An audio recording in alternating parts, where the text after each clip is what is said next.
Hey guys!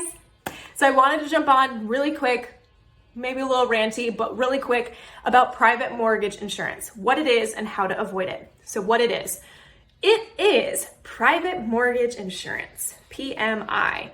You've probably heard it, you've probably never really asked about it, but what it is when the bank loans you more than 80%. So if you put less than 20% down on the purchase price of the home, the bank says, ooh, we're gonna need some insurance on that because if you default on the loan, we're fronting more than 80% of the bill.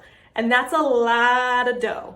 So the bank says, we need you to insure us, the bank, that we're gonna get our money back. What that means is on your monthly payment, you're gonna have your principal, your interest for your loan.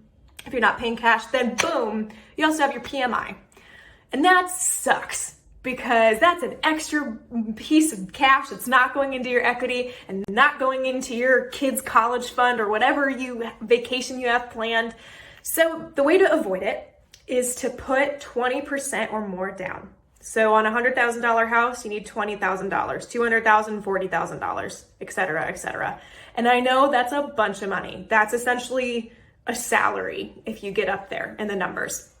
But it takes a lot of money to avoid all these fees and to avoid all of this stuff. And I know you think it's impossible, but you can totally do it. The majority of Americans don't do it, but the majority of Americans also don't even have $1,000 in their bank account.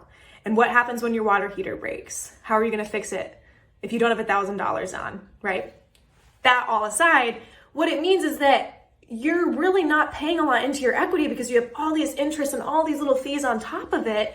And that might not be the best route for you. If you can do it, if you really just want to buy a house, I get it. I will obviously work with you. Most of my clients don't put 20% down, but I always encourage just trying to save a little longer because you want to put as much equity in your home as you can. And you want to be able to avoid that PMI.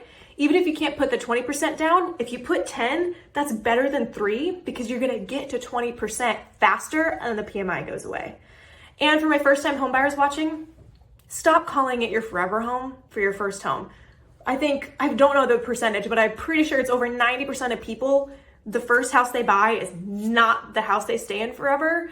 You want to get a smaller house, skip the pool, skip the crown molding, skip the crazy, crazy light fixtures, and just try to build that equity and have no payments and then roll it into your next house and upgrade. Because that way, you avoid the PMI, you avoid the headache, and if there's ever a financial crash, just knocked on wood, you'll be fine because you have an affordable payment and you might have paid off your whole house.